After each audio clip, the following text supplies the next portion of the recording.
십계명에 대해서 이제 나누고자 합니다. 저의 전문 분야죠. 십계명에 대해서 제가 신대원 때 십계명이라는 것이 그저 옛날에 그 글로써 남겨져 있는 고전의 말이 아니다. 지금도 우리에게 유효하고 우리가 반드시 지켜야 될 하나님의 말씀이라는 것을 제가 이제 신대원 때 깨닫게 되었죠. 그러면서 이제 깊이 연구하면서 이게 단순히 문자적으로 우리가 볼 것이 아니라 그 안에 속해 있는 하나님의 의도를 발견하고 그 의도대로 사는 것이 너무도 중요하다라는 것을 제가 이 말씀을 통해서 도전받게 됐습니다. 그래서 오늘 십계명에 대해서 하나님의 나라, 하나님의 성도가 이 십계명을 통해서 어떻게 이 땅에서 하나님의 나라를 보이며 살아야 될지를 우리가 또 계속해서 배우는 시간 갖도록 하겠습니다. 제가 지난 그 5년 전에 남산에 위치한 이제 유명한 리조트 호텔에 이제 근무하는 지인을 제가 이제 만나러 간 그 일이 있었습니다. 그래서 이제 그 리조트를 방문하는데 너무 근사하고 좋더라고요. 그리고 남산이라는 위치에 그런 곳이 있다라는 것을 제가 처음 알게 되었습니다. 그런데 이 리조트 호텔은요, VIP들을 모셔다가 멤버십 회원제로 운영하는 곳이에요. 그러니까 다시 말해 회원이 아닌 저희는 돈이 있다 할지라도 이제 가서 그 호텔을 이용할 수가 없는 그러한 아주 그 특별한 호텔인 거죠. 그래서 VIP 멤버십을 이렇게 회원제로 운영하는 호텔이에요. 여러분 보증금이 이제 5년 전입니다. 당시 얼마인 줄 아십니까? 네, 1억 해서 5천만 원 더 보태서 1억 5천만 원이 보증금이에요. 그리고 매달 400만 원씩을 또 이렇게 내야 되는 것이죠. 보증금으로 끝나는 것이 아니라 매달 400만 원씩을 지급해서 자신의 멤버십을 유지하는 최상급의 호텔이 그런 호텔입니다. 여러분 저 이렇게 구경시켜줬는데 좋더라고. 뭐 사우나도 있고 안마 시설도 있고 뭐 그 운동할 수도 있고 수영할 수도 있는 뭐 골프도 칠 수 있고 또 거기서 숙박도 할 수 있는 뭐 이런 모든 것들을 다 이렇게 이용할 수 있는 최상급의 호텔이더라고요. 하룻밤은 좀 지내봤으면 좋겠다 이런 마음이 들기도 했었습니다. 그런데 이제 이 지인과 함께 이제 얘기하는 가운데 재미난 이야기를 그 호텔에 관련된 이야기를 저에게 이제 들려줬는데 이제 무엇이냐면 요즘 이런 그 리조트 호텔 경영이 좀 쉽지가 않잖아요. 또 많이 이렇게 생기고 하다 보니까 경영이 어려워진 이 호텔은 이제 이벤트성 어떤 이런 것을 기획으로 인터넷에 저가 호텔을 이용할 수 있는 이제 일반인들에게도 좀 이 호텔을 이용할 수 있도록 그 이용권을 이제 그 소셜 이제 커먼스에 이제 올려서 판매를 한 거죠. 근데 이 사실을 알게 된 이 회원제에 그 계시는 이제 VIP 고객들이 호텔 측에 강력하게 항의를 한 거예요. 뭐라고 항의를 하냐면 이렇게 항의를 했다는 거예요. 실제로 워드를 저에게 들려주셨는데 한 고객이 그 호텔 측에다가 이렇게 항변을 했다는 거예요. 내가 일반인들과 똑같이 대접받고자 이 호텔에 거액의 돈을 낸 줄 아느냐. 당장 인터넷에 올린 저가 이용권을 판매를 중지해라. 그렇지 않으면 내가 이 호텔 이용을 하지 않겠다라고 엄포를 낸 거죠. 제가 이 말을 듣고 되게 기분이 나빴어요. 앞전에 뭐라고 그랬다고요? 일반인들과 내가 똑같이 대접받고자 이 호텔에 온 것이냐라고 한 것이죠. 결국 이제 호텔 측은 이렇게 이제 항의에 어쩔 수 없어서 이제 인터넷에 올린 호텔 이용권 판매를 이제 중지한 에피소드를 저에게 들려준 거예요. 이제 제가 이제 이 이야기를 듣고 생각이 든 게 뭐냐면, 하나님의 통치를 거부하는 세상은 이웃과 똑같아지는 것을 그다지 좋아하지 않는구나라는 생각이 든 거예요. 그래서 명품이 생기고 명품의 높은 가격을 매겨서 그 높은 가격임에도 불구하고 사람들이 거기에 열광하고 인기가 있는 이유가 남들과 다르고 싶은 이러한 상술 속에서 나온 것이 명품이겠구나라는 생각이 든 것이죠. 여하튼 이 같은 세상 풍조는요, 세상 사람들과 갖고 싶지 않는 거예요. 그런데 이제 문제는 이러한 세상 풍조가 교회 안에도 있다라는 것이죠. 뭐 잘 아시는 것처럼 이미 가진 게 무기이자 계급이 된 이런 사회 속에서 이러한 풍조가 교회 안에서도 고스란히 들어와서 교회 안에서도 있는 것이 큰 소리가 되는 것이고 가진 자가 더 교회 안에서도 어깨를 으쓱대는 그런 모습들을 우리가 교회 안에서 보게 되는 겁니다. 이제 지난 목요일 날 이제 시차례가 있었습니다. 모임을 마치고 돌아오는 길에 이제 동료 목사님들과 이런저런 얘기하는 가운데 이제 오늘날 쟁점이 된 이제 동성애에 대한 이야기를 한참 나누게 됐어요. 최근에 뉴스에도 여러분 보셨는지 모르겠는데 미국의 연합 감리교회는 동성애를 인정한 이제 교단이 되지 않았습니까? 그런데 그 감리회에 소속된 목사님은 여전히 그 동성애를 반대를 한 거예요. 그게 이제 문제가 되어서 그 연합 감리회 이제 그 측에서는 연합 측에서는 목사님이 주일 예배 가운데 이 예배 가운데 오셔서 그 목사님의 목사권을 면직시킨 일이 이슈가 있어갖고 미국 사회가 이제 이렇게 들끓은 것이죠. 그래서 이제 그 교회는 이 교단을 탈퇴하겠다 뭐 이렇게 해갖고 어쨌든 간에 이제 뭐 기독교 뉴스 안에 이제 이슈가 되어서 보게 됐어요. 그런데 이제 한 목사님이 오늘날 이 동성애에 관해 이를 보고 죄로 여기고 또 이것을 죄라는 것을 교회가 잘 설명할 수 있는 실력도 중요하지만 이 동성애라는 것에 너무 민감하고 집착하다 보니까 교회 안에 있는 탐욕과 거짓에 대해서는 좀 관대해져 있지 않나라고 이 목사님께서 저에게 이슈를 던진 거예요. 그러다 보니까 이제 목사님들이 동성애라는 쟁점에 숨어서 자신들의 탐욕과 거짓을 감추는데 또 그런 모습들이 오늘날 한국 교회에 보인다라는 것이죠. 그러므로 오늘을 사는 성도들은 탐욕이 하나님 앞에 얼마나 무서운 죄라는 사실을 동성애와 더불어 깨닫고 도전받아야 된다는 것을 이 목사님께서 얘기해 주신 거예요. 다시 말해 오늘 여러분과 함께 나누고자 하는 이 십계명의 핵심 주제가 뭐냐면 탐욕이라는 거예요. 탐심이라는 거예요.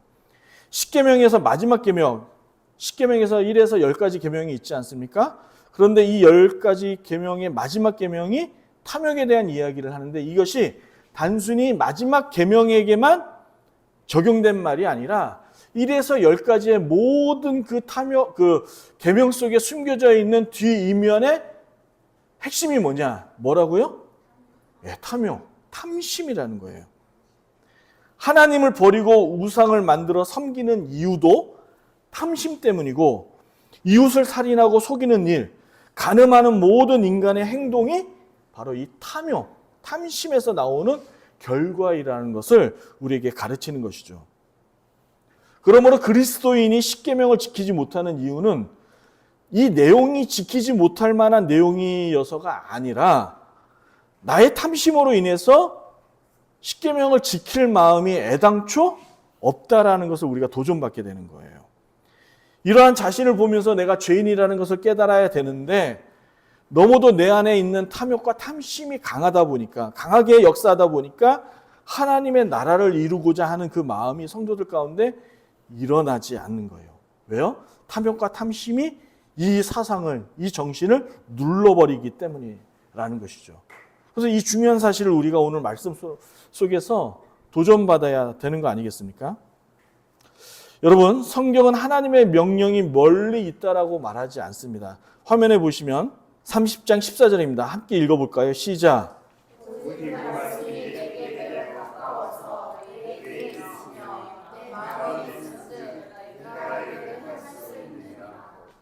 말씀이 멀리 있지 않다라는 거예요. 내가 이 말씀을 가까이 하고 이 말씀을 지키고자 하는 마음이 있으면 어떻게 했다고요? 이를 행할 수 있다라고 성경은 우리에게 우리의 상태를 지금 잘 설명하고 있어요. 이뿐입니까? 예수님도 마태복음 5장 17절에서 내가 율법이나 선지자를 폐하러 온 줄을 생각하지 말라. 폐하러 온 것이 아니요 완전하게 하려 함이다 라고 예수님도 신명기의 말씀과 똑같이 다르지 않게 말씀하셨다라는 데 우리가 주목해야 되는 것이죠. 다시 말해 오늘을 사는 여러분과 저에게도 여전히 십계명은 유효한 하나님 말씀이에요. 유효하다는 얘기는 지켜야 되는 거예요. 지키지 않으면 안 되는 거죠. 따라서 십계명을 온전히 하나님의 말씀이라는 것을 우리가 믿어야 되고 이를 구별하여 지키는 실력이 여러분과 저에게 도전되는 거예요. 그리고 이 실력이 요구되는 것이죠. 이로써 우리가 이 땅에서 하나님의 나라를 성취하면서 살아가는 그런 그 실력이 필요한 거예요. 여러분, 십계명은 절대로 여러분을 구속하기 위한 교도소처럼 여러분의 생활을 뭔가 이렇게 억압하고 조여주기 위해서 만든 말씀이 아니라는 거예요. 자꾸 이렇게 느껴지는 이유가 뭐라고요? 여러분 안에 있는 탐심 때문인 것이지, 이 말씀을 지키고자 하나님의 말씀의 나라를 나아가고자 하는 마음이 있다면 결코 이 말씀은 결코 여러분에게 구속적인 말씀이 아니라는 것이죠. 여러분, 10가지 명령을 지키는 이유는 종교적인 행위로서 지키라 명령하는 게 아니에요. 여러분, 뭐 기도하고 밥 먹기 전에 식기도 해야 되는 이런 종교적인 의미로서 여러분에게 십계명을 요구한 게 아니라, 잘 들으세요. 여러분과 제가 이 땅 가운데 행복해질 수 있는 유일한 방법이 십계명을 지켜야 하기 때문에 그렇습니다. 여러분, 믿으십니까? 따라서 이 같은 하나님의 마음을 알면요, 첫 번째 계명인 하나님 앞에 다른 신을 섬기는 일은 일어날 수가 없게 되는 것이죠. 여러분, 십계명에서 첫째 계명이 되는 그 시작을 보면 이렇게 나와 있죠. 나 외에 라는 말이 있습니다. 풀이했는데 이 나 외라는 말은 이 뜻입니다. 나와 너 사이에 우상을 나란히 두지 말라라는 거예요. 하나님과 나 사이에 이런 관계에 그 사이 중간에 그 어떤 것을 두어서 하나님과의 관계, 하나님과의 사랑을 이어가는 데 있어서 그것들이 방해되지 않도록 두지 말라라는 것이죠. 여러분과 저는 이제 추석이 돼서 이제 제사를 드리고 그런 일이 있는데, 여러분 결코 제사를 드리는 그런 행위는 하지 않을 거라고 저는 확신합니다. 아멘 안 하십니까? 그런 일은 분명히 없을 거예요. 그런데도 성경이 우상에 관련하여 우리에게 계속적으로 경고하는 이유가 있다라고 제가 과거에 말씀드렸던 기억이 있는데, 여러분과 제가 신이 되려고 하는 그 마음이 있기 때문에 그런 거죠. 사탄이 인류를 어떻게 속였습니까? 하나님처럼 된다라는 그 속삭임에 선악간을 따먹은 것이죠. 여러분, 창세기 3장의 이야기를 여러분 항상 기억하셔야 돼요. 여러분은 우상을 절대로 만들어 섬기는 일이 없을 거예요. 그런데 성경이 우리 믿는 여러분들에게, 하나님의 백성인 여러분들에게 계속해서 우상에 대한 경고를 하는 이유는 여러분들이 우상을 만들어 섬길 확률이 높기 때문에 그렇습니다.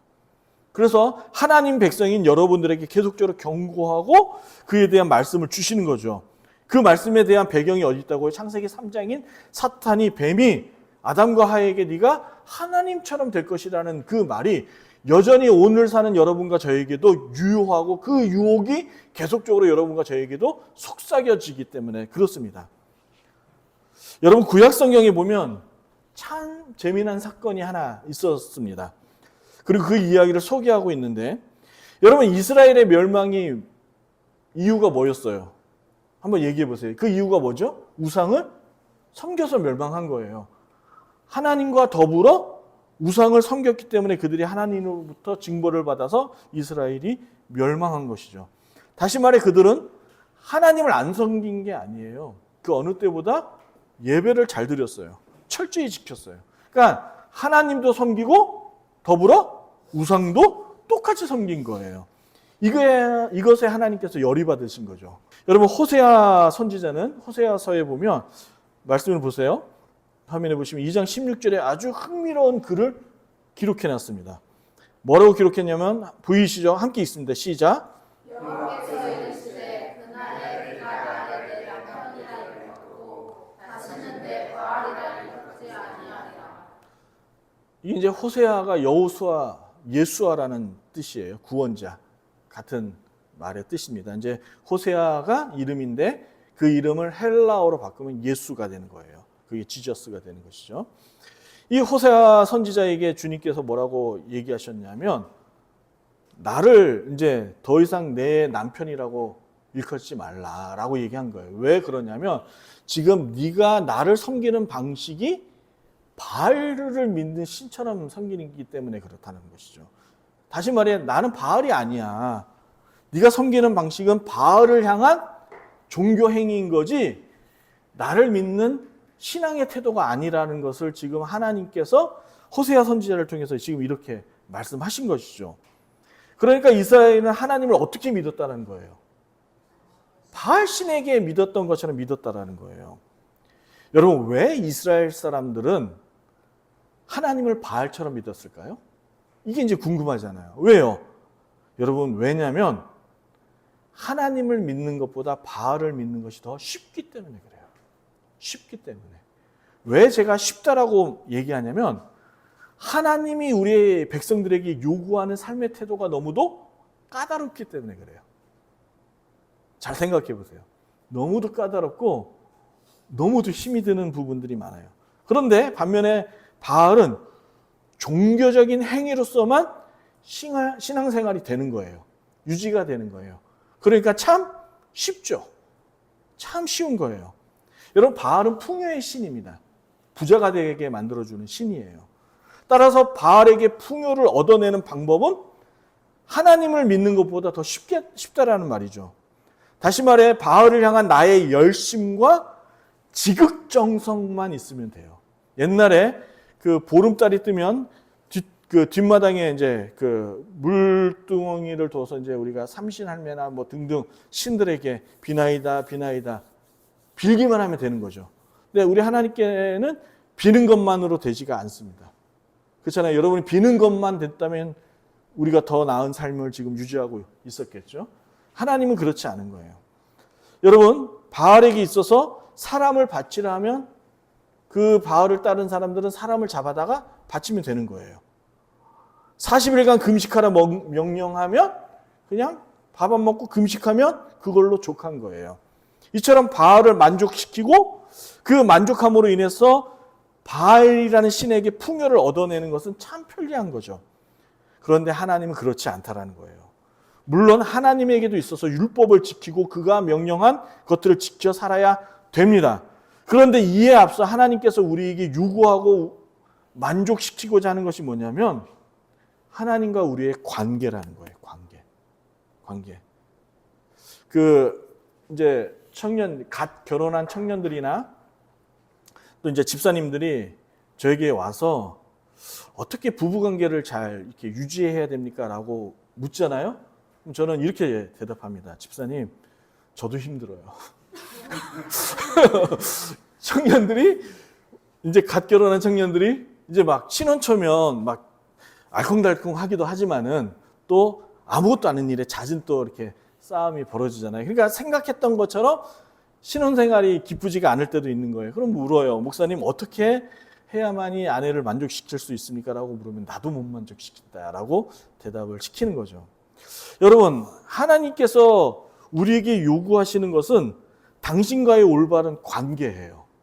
그리고 이 관계를 통해서 우리의 하나님의 백성인 당신들이 행복해지기를 원하시는 것이죠. 제가 자주 인용했던 말씀이죠. 여러분, 이 말씀을 좀 기억하셨으면 좋겠어요. 화면에 보시면 신명기 10장 13절에 하나님께서 명령과 그 규례를 지키라고 명령한 그 모든 중심은 당신의 백성의 행복을 위해서라는 거예요. 여러분, 우리 기독교가 착각하고 잊지 말아야 될 것이 뭐냐면 하나님을 만족시키겠다, 하나님을 기쁘시게 하겠다, 절대로 그런 일은 일어날 수 없습니다. 왜냐하면 이미 하나님은 기쁨이세요. 할렐루야. 하나님은 이미 영광이세요. 하나님은 이미 만족이 충만하신 분이세요. 그래서 하나님의 그 영광과 만족과 충만함을 통해서 하나님을 따르고 하나님의 명령을 지킴으로 인하여 당신의 백성들이 그 하나님의 기쁨과 명령을 따라 우리 안에 있는 그 행복과 기쁨이 동일하게 충만해지기를 주님께서 원하시고 계시는 거죠. 이 신명기 말씀을 이어서 여러분 사도들도 이와 같이 우리에게 가르치고 계시는 거 아니겠습니까? 하나님이 정하신 방법대로 살아야 하는 이유는 다른 게 없어요. 종교적인 행위, 신을 만족하기 위해서가 아니라 우리의 행복과 이를 통해서 주님과의 깊은 교제를 주님께서 원하고 계시기 때문에 그런 것이죠. 여러분, 화면에 보시면 제가 재미난 사진을 좀 올려놨어요. 여러분, 딱 사진 보시면 어떤 내용인지 아시겠죠? 여러분, 이 그림이 무엇을 표현한다고 생각이 되세요? 예, 지금 여러분 머릿속에 연상되는 그 단어예요. 지금 교제하는 사람이 있는데 손은 누구를 잡고 있습니까? 다른 이성을 잡고 있는 것이죠.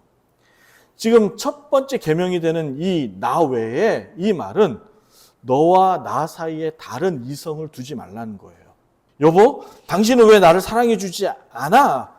무슨 말이야? 내가 당신을 얼마나 사랑하는데 말은 사랑한다 말하면서 행복하고 즐거운 일은 다른 이성과 교제하는 거예요. 이게 하나님께서 우리에게 요구하는 신앙의 태도인 거죠. 말로는 하나님 사랑해요 라고 말하지만 정작 그가 추구하고 원하는 삶은 하나님과의 사랑이 아니라 세상을 향한 나의 욕심이에요. 탐심인 거예요.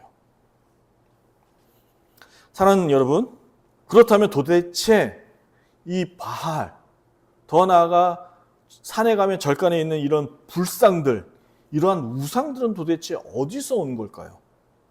어디서 왔을까요? 왜 인간들은 이러한 금송아지를 만들어서 섬기려고 하는 그 마음의 그 중심의 그 이유는 뭘까요? 여러분, 성경은 유일한 신은 오직 하나님이라고 가르치고 있습니다. 할렐루야! 즉 신은 하나님 외에 이 세상에는 존재하지 않아요. 다른 신들은 결코 존재하지 않아요. 화면에 보시면 이사야서 37장 16절에 그룹 사이에, 여기서 그룹은 GROUP, 그룹이 아니에요. 천사의 이야기입니다. 천사. 그룹 사이에 계신 이스라엘의 만군의 여호와는 주는 천하 만국의 뭐라고요? 유일하신 하나님이시라. 성경은 오직 하나님만이 유일하신 하나님이라고 이야기하고 있습니다. 여러분, 여기서 유일하다란 말은 여러 신 중에 유일하다는 말이 아니에요. 신은 존재하지 않아요. 오직 하나님만이 존재하는 거예요. 참 신, 진짜 신은 오직 하나님밖에 없어요. 여러분, 한참 예전에 이슈가 됐던 것이 뭐냐면 중국의 쌀 가운데 그 쌀을 플라스틱으로 만들어서 이슈가 됐던 적 혹시 아십니까? 참 중국 사람들 별걸 다 만들어내요. 쌀을 플라스틱으로 만들었어요. 그래서 진짜로 밥을 지면 똑같다는 거예요. 맛도 똑같이 난다는 거예요. 그런데 먹으면 어떻게 돼요? 속에서는 다 썩어 나가는 거죠. 네. 이렇게, 그런데 그 쌀이 진짜예요? 모양은 진짜이지만 가짜인 거예요. 다시 말해, 사랑도, 진리도, 믿음도, 소망도, 은혜도 오직 하나님께만 나오는 거예요. 다른 세상의 어떤 그런 거짓된 것에 있어서는 사랑도, 진리도, 믿음도, 소망도 없는 것이죠. 다시 말해 하나님이 아닌 다른 것들에게서 나오는 모든 것들은 가짜라는 말이에요. 여러분 믿습니까? 그런데 신자가 유일한 하나님을 인정하지 못하고 사랑도 돈에 있고, 그냥 제가 예로 돈을 먼저 든 거예요. 돈이 진리라고 믿고 돈만이 믿을 수 있는 유일한 힘이 되며 돈을 소망하며 사는 순간 돈이 그 사람에게 우상이 되는 것이죠. 여러분, 하나님 교회 밖에 있는 사람들에게 이 얘기가 적용되는 게 아니에요. 여러분과 저에게예요. 하나님 공동체, 하나님 나라 안에 속해 있는 우리들인 거예요. 교회 안에는 나와 있지만은 내 중심 안에 돈이 하나님보다 더 먼저이고 돈이 나의 삶을 유지할 수 있는 힘이라고 믿는 그 순간 하나님과 나 사이에 무엇이 있는 거예요? 돈이 있는 것이죠. 그리고 그 돈이 결국 우상이 되는 거예요. 그러면 나는 어떤 사람이란 얘기예요? 신자라는 얘기예요? 우상 숭배자라는 얘기예요? 그렇죠. 우상 숭배자라는 것이죠. 돈이 모든 것의 중심이고 힘이라고 믿는 그 믿음은 도대체 어디서 오는 걸까요? 나죠. 다른 데서 외부에서 나오는 게 아니에요. 잘 생각해 보세요. 권력이 나를 유지하고 나를 이 세상에 살아가는 정체성을 드러내는 것이 권력이라고 믿는 그 사람은 권력을 갖고자 추구합니다. 그래서 그 권력을 갖고자 모든 방법을 다 동원해줘.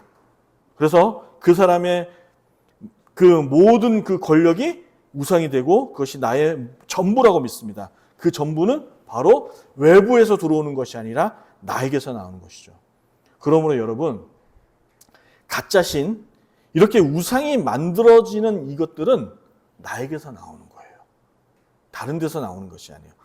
여러분, 아까 창세기 3장, 이 3장의 이야기를 기억하시라고 하셨죠.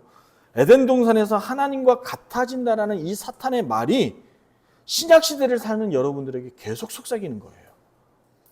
계속 속삭이는 거예요. 돈이 하나님과 같아질 수 있다라고 믿는 거예요. 권력이, 명예가, 그 외에 여러 가지 세상 것들이 하나님과 같아질 수 있다라고 믿는 거예요. 그 믿음이 우상을 만들어내는 것이죠.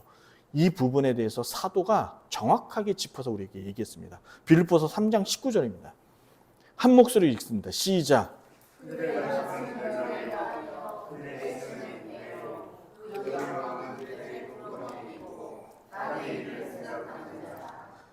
여기서 배란 물 위에 떠다니는 배가 아니고 우리 신체 부위인 배를 가리키는 거예요. 사도가 지금 뭐라고 얘기해요? 이 배가 신이래요. 신, 하나님이래요. 다시 말해 탐심이 우리 배 안에서 나온다라는 은유적 표현인 거죠. 또 하나 볼까요? 골로새서 3장 5절입니다. 너무도 유명해서 잘 아시는 말씀이죠. 읽어보겠습니다. 시작.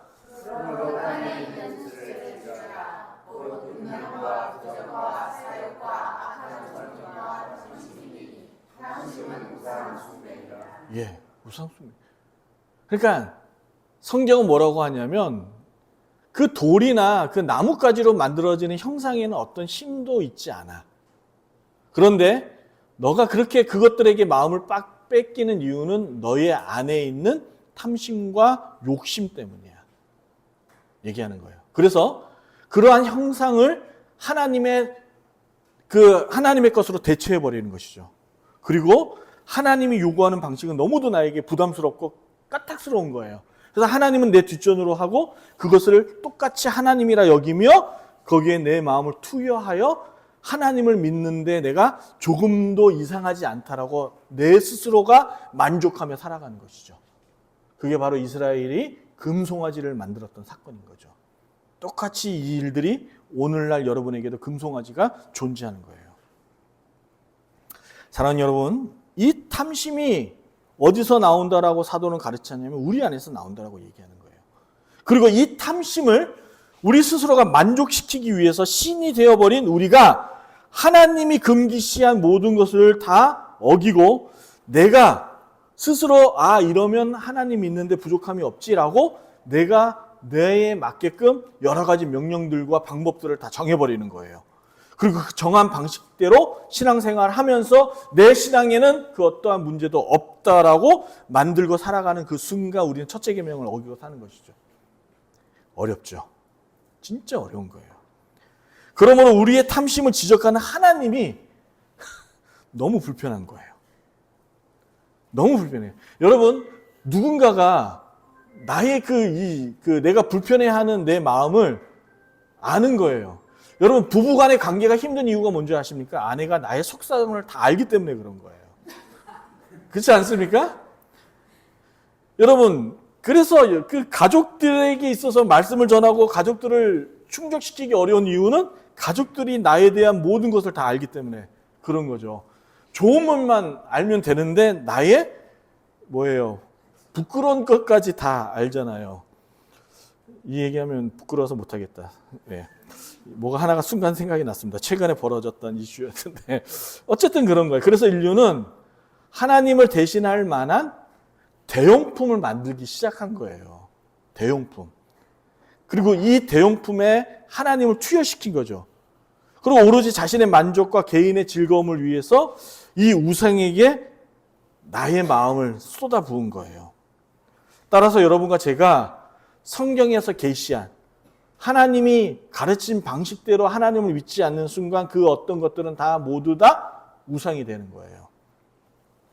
하나님 말씀에 순종 따위에는 관심이 없고 그저 주의를 지켰고 내 의무를 다했고 또 11조로와 여러 헌금을 꼬박꼬박 잘 냈고 이런 것들로 인해서 하나님 관계를 대신하려는 마음인 거죠. 여러분, 하지 말라는 얘기 아니에요. 헌금 잘해주세요. 예배 시간에 늦지 말고 잘 나와주세요. 네? 그러나 이것보다 앞서 여러분들이 생각하시고 있어야 될 것이 뭐냐면 하나님과의 관계예요. 다른 신들은, 그러니까 우상들은 여러분과 관계에 대해서 별 관심이 없다니까요. 어떤 때가 돼서 와서 공물을 바치고 어떠한 예물을 바치면 그걸로 되는 거예요. 그런데 하나님은 그 예물로서 만족하지 않으신다라는 게 우리가 힘든 거죠. 이사야서 1장이 뭐예요? 더 이상 너희가 바치는 그 기름진 제사, 고기 덩어리를 내가 받지 않겠다. 왜? 역겨우니까.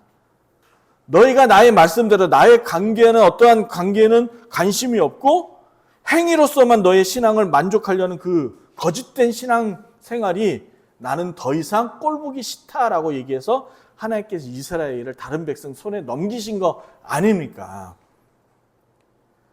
그러므로 하나님이 만든 이 피조 세계를 대신하려는 그 모든 생각들을 저와 여러분들 버리셔야 돼요. 그래서 오직 하나님을 사랑하는 것과 그와 동행하는 방법들을 여러분들은 배우셔야 되는 거예요. 이게 바로 교회가 유지되는 이유인 거예요. 저와 여러분들의 신앙 공동체를 만드는 이유가 여기에 있는 것이죠. 다시요. 하나님을 사랑하는 거. 어떻게 하면 여러분이 사랑하는 사람들 있잖아요. 그 사랑하는 사람들을 향하여 나의 사랑을 증명해 보이기 위해 여러분의 어떠한 노력과 어떠한 여러 가지 방법들을 동원하듯이 하나님을 향한 그러한 사랑의 방법들을 여러분들이 가지셔야 된다는 것이죠. 그리고 이 땅에서 그와 동행하는 방법들을 배우셔야 돼요. 따라서 하나님을 사랑하는 것과 따라서 하나님을 사랑하는 것은 내게 보내신 이웃을 전심으로 사랑하는 거예요. 뭐라고요? 하나님을 사랑하는 것이 뭐라고요? 네, 내 이웃을 전심으로 사랑하는 거예요. 여러분, 예수님께서 이렇게 말씀하셨잖아요. 복음서에 작은 자에게 사랑을 베푼 것이 누구에게 베푼 사랑이라고요? 네. 이 얘기를 기억해야 되는 것이죠. 그러니까 이런 게 되게 싫은 거예요. 예수님께서 산산수훈에서 원수도 사랑하라고 얘기했잖아요. 쉽지 않잖아요. 어떻게 원수를 사랑해요? 때려야지. 안 그래요? 이게 세상의 법칙이잖아요.